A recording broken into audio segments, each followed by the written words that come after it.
Today we're going to be talking about the difference between Division 3 wide receivers and Division 1 wide receivers, mainly focusing on why these Division 1 guys get recruited, why they have the big Power 5 offers, and why some other wide receivers do not have these kind of offers. So the first thing we're going to be talking about is press coverage. So the common theme that you see with a lot of higher tier wide receivers, those Division 1 Power 5 guys, is they have no problem getting off of press. They have no issue with physical DBs. They have no issues with hand contact off the line, and that's what I want to discuss first. So this first example is a classic example of a wide receiver just not being in an efficient base and having low hands, so he gets pretty embarrassed off the line. And on each clip today, you guys, we're going to be comparing a wide receiver who's not as highly recruited to a wide receiver who is at that Division 1 level tier. So we're going to be kind of contrasting the two. So let's talk about this first example and where this wide receiver went wrong, right? It's the little details about the wide receiver position that can help you defeat press coverage, right? So if I got a guy who's trying to get physical off the line, first things first, my hands should not be at my knees. I don't like the hands personally crossed either, where like your wrists are almost interlocking. I don't like them low, and I personally don't like them below the waist. I don't like you holding them up like straight up in the air by your chest. Some coaches teach that, and that's totally fine. I just feel like you're very tense at that spot. I would just like them to be relaxed, waist level, and ready to go and ready to fight. But honestly, the most important thing I would say is not even necessarily the hands, it is the wide receiver's base. And guys, these little details matter. Right? The receiver position, the devil is in the details. The details is what translate to the big things. There is no such thing as a little thing. So when your feet are insanely wide outside of your frame, this DB is taught to literally choke you, because when you're wide like this, what's the first step that he has to take to get off the ball? He has to take an extra step to put that foot underneath his frame so he could explode up into the route. So if we just jam, it's not like he could make me miss. He is too wide and not in an explosive position to prevent that from happening. Now, is he holding? Probably a little bit, but even if he's not holding, he's still jammed off the route, and this is not a good position to be in for that receiver, simply because his hands are too low and his base is too wide. So with those D1 level guys, you usually see these little details. It's not even a question. You could tell before they even line up that these guys have been coached, and these guys focus on the details. So that's a bad example of obviously press coverage, and why a lot of wide receivers don't stand out at camps, don't stand out in front of college coaches, because they can't defeat this press coverage look. Now, before we get into the correct example of how to beat a physical DB who lunges at a receiver, guys, if you're a receiver and you would like to train with us this offseason, we are going to be coming out to 14 more states across the U.S. for 2-day-long QB and wide receiver training camps. So if you guys are local to one of these cities listed here, fellas, check out that very first link in the description below. It's where you can sign up, get all the information to work with myself and my staff of coaches. Our first 2 camps are over. We went to San Francisco, Miami, Florida. Those are both sold out. Then we'll be coming out to Las Vegas. That is completely sold out. Charlotte, North Carolina, that is sold out. Then we'll be heading out to Portland, Dallas. Our Nashville camp just sold out today. Then we'll be heading out to Chicago, Buffalo, Atlanta, Houston, Philly, Detroit, Boise, and Los Angeles. So guys, again, if you want some more information, you want to sign up, train with us, check out that very first link in the description below. Let's get to this positive example here of this wide receiver. So, a couple of things right off the bat. Number one is hands. His hands are not super low. His hands are not resting on his knees. His hands are not crossed. He's not super tense. They're just maybe, relaxed position, very, very, but ready to go. Let's put it that way, right? You just don't want your hands, I would say, past your knees, resting on your knees, around this waist quad level, ready to fight your hands from a DB. But more importantly, look at his base. Feet are inside of his frame. This is an explosive stance. He looks relaxed in his base, or relaxed in his stance, I should say. So let's play this full seat. So DB lunges, but we lose him. Easy money. We're off the press, get off the ball, and we make this DB look foolish, right? So, guys, you got to understand that when a DB gets physical and he lunges at us, he is losing his base. He is leaving his base behind. This should be a piece of cake, and it usually is for those higher-tier D1 level wide receivers. Because at camps, what do DBs love to do? They love to lunge. And, a lot of wide receivers go to different camps. They're trying to stand out to different college coaches, and you should make these guys look foolish when they try to do this type of technique. You want to make a miss, get up into the route. And a lot of it has to do with our base, our hand placement, being ready to fight and being ready to swat. So again, when his feet are inside of his frame, he can give a quick move. He could have his feet underneath him. He could be in a balanced position. When your feet are super wide, you're not balanced. And when you're in a balanced position with your legs, it makes it easier to stay in a lower explosive pad level position with your upper half. So when this DB does get hands, it's no problem. I could swat because I was ready to go with my hands, still kind of maintain myself, get him off of his base, and get up into this route. So guys, those little details like your stance, your hands, your pad level, all those things things those top tier guys, those 3-star, 4-star, 5-star guys, they all have in common, and it's just a habit. They don't have to think about it. They don't have to rep it. That's one of the biggest differences, I would say, from receivers who don't get a lot of recruiting attention and receivers who do. Now, second example here is also going to be a press coverage situation, and something that receivers who do not get that much recruiting attention, don't get that much exposure, they don't know necessarily how to threaten DBs off the line properly. So this wide receiver is going to be running a fade route, and we have a DB who's lined up inside shade and in press. So when this DB's lined up inside shade and in press, he's trying to prevent the inside route, right? So he doesn't want the receiver to release to the inside, and he is trying to force this wide receiver to the sideline. Now, as a wide receiver, we know we obviously don't want to just take off and go run to the outside. We got to try to threaten this DB to the inside. They call it attacking his leverage. I want to make him think I'm trying to do an inside release because that's the best way to get him to move. He has to honor his leverage. But a lot of wide receivers know to do that, but they don't do it correctly, right? So let's watch this thing full speed, then we'll break it down. So he comes off the ball, he just gives a little stutter step, and that is exactly what the DB wants you to do, and he is going to squeeze you and reroute you all the way into the sideline and pretty much force you out of bounds, because you guys remember that sideline is his help, and if he could force you all the way to that sideline, even if you're not out of bounds, even if you're just a step away from it,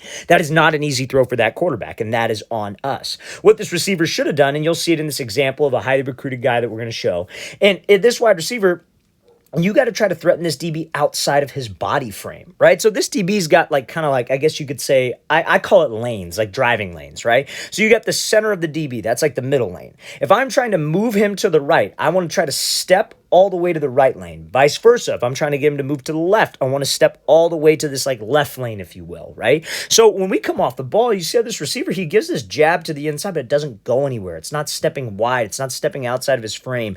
His body doesn't go with the cut. That is the problem in a lot of wide receivers and why they don't get separation against press. And why do I talk so much about press? Because you might be sitting there thinking, I'm a high school receiver, I'm a youth receiver.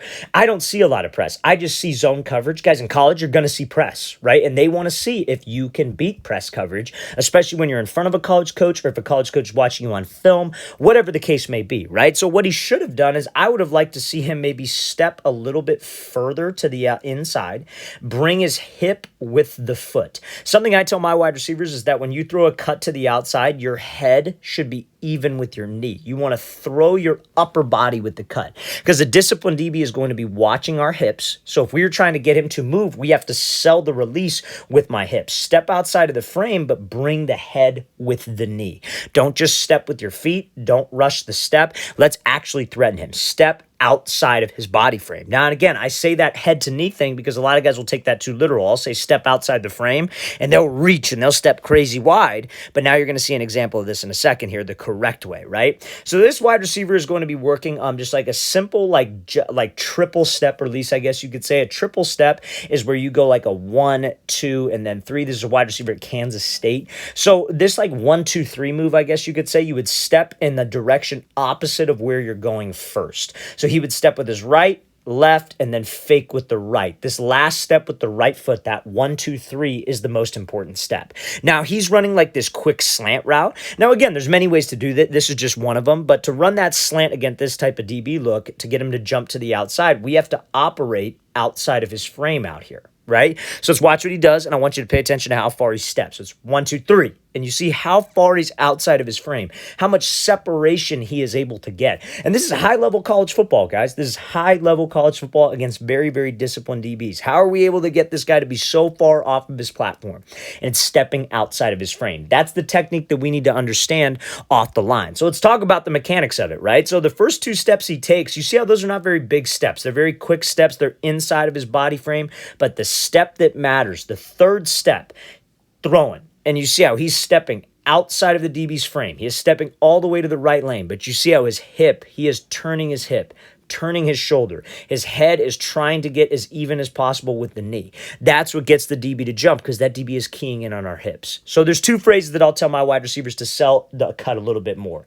Obviously, you want to step outside the frame. That's a given. But I'll tell my wide receivers, turn your belly button to the sideline and bring your head with your knee. And if you can do that, you are going to sell with the upper half. And you're going to sell enough with the upper half to be able to get separation like this. So that 1, 2, 3 is a great release to obviously use. You could use a crossover. You could use a single jab, applying applying these exact same principles. So now, another thing that I think a lot of wide receivers don't understand, and this is what kind of hinders them from getting playtime on their team, it hinders them from getting noticed in a camp setting, is not running realistic routes and not understanding timing, right? Guys, as a receiver, you don't just have a route. It's a full play concept, right? So this wide receiver is going to be running a comeback route, right?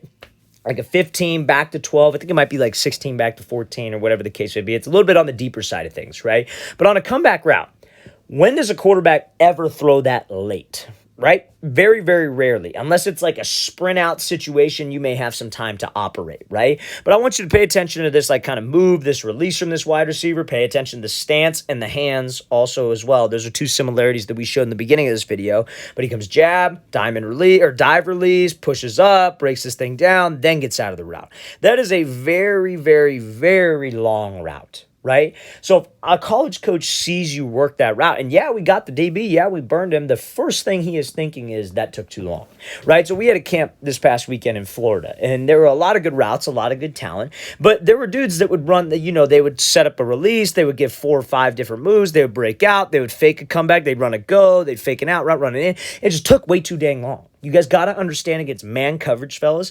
Usually they're putting pressure on the quarterback. Usually. There are some cases where he's not maybe getting pressured if it's like cover 2 man or whatever the case may be. But you got to understand how to structure your routes and structure your releases based on the timing of the play. So if the comeback route is a first read, let's go. Let's get up into the route. I don't need to take this far release to the inside. I could just give him something to threaten him inside, something quick, maybe a quick little crossover. I'm stepping outside of his frame like we talked about, and go get up into the route. It's a deeper route. You got to go if you're the first read. Now, let's say, for example, you're a dig, you're backside, you're the third or the fourth read, right? You could probably take your time. You could be a little bit more creative, but you have to structure your routes and releases to the timing of the full play concept. You should just not know. You shouldn't know that, I have a comeback on this play. You should know I'm running a comeback. I'm the first read. The quarterback is looking at this defender. He's taking this type of drop. You may even want to go as far as learning the pass protection because it can tell you how much time the quarterback is probably going to have. So this is an example here from a D1 wide receiver, 4-star guy, Chris Henry Jr., and he is going to be working a same route, a comeback route, but I want you to watch how fast he gets off the ball and the difference. He uses the same move at the top of the break. He peeks back to sell the fade, but watch how quick he is. In and out.